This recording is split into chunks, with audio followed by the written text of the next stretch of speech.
Alexandra and Madison's Fairyland Adventure, Book 1, by Holly Gershon, illustrated by Stephanie Summerlin and Mandy Stoss.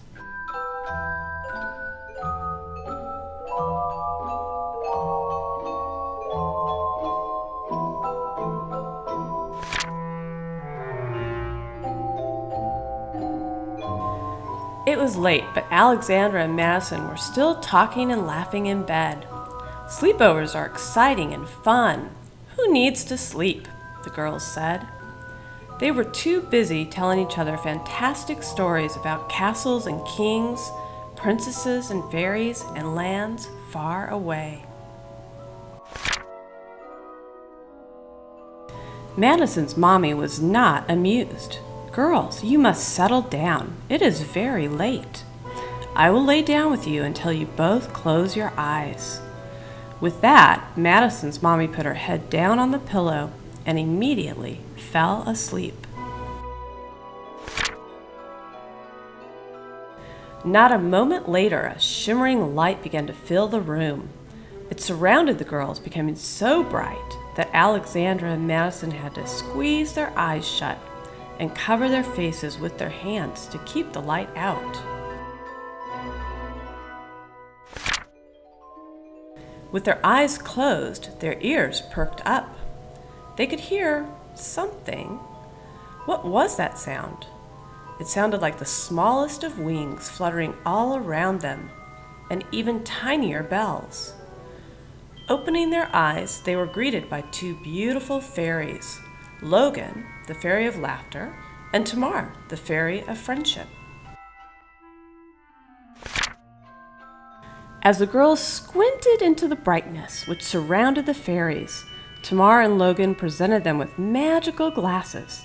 The glasses transformed the girls into fanciful fairies. "I can't believe it! We have wings!" Alexandra said. "And fairy dust, and look at our dresses!" exclaimed Madison.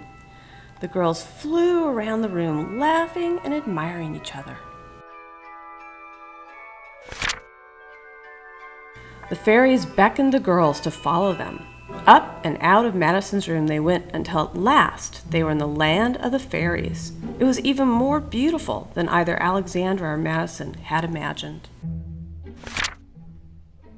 There were flowers growing everywhere, or shall we say floating everywhere, since they appeared to grow out of thin air.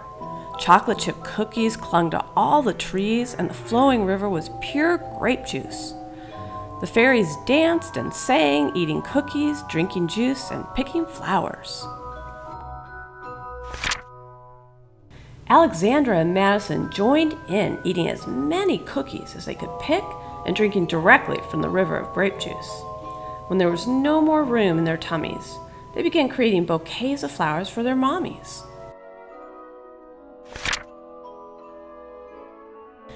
With the weight of the flowers in their arms and the fullness of their tummies, the girls were beginning to get very sleepy.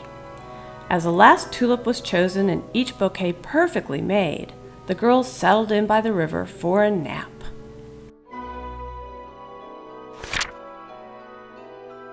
Rise and shine, girls! I've made chocolate chip pancakes for breakfast, your favorite.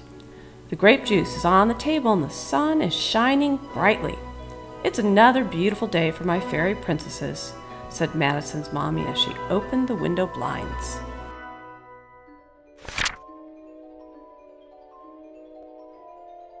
Madison and Alexandra each opened one eye to find themselves back in Madison's bed. "I must have fallen asleep before the two of you last night," Madison's mommy said. "I had the strangest dream about fairies. Quite delightful. Anyway, come to the kitchen for breakfast now."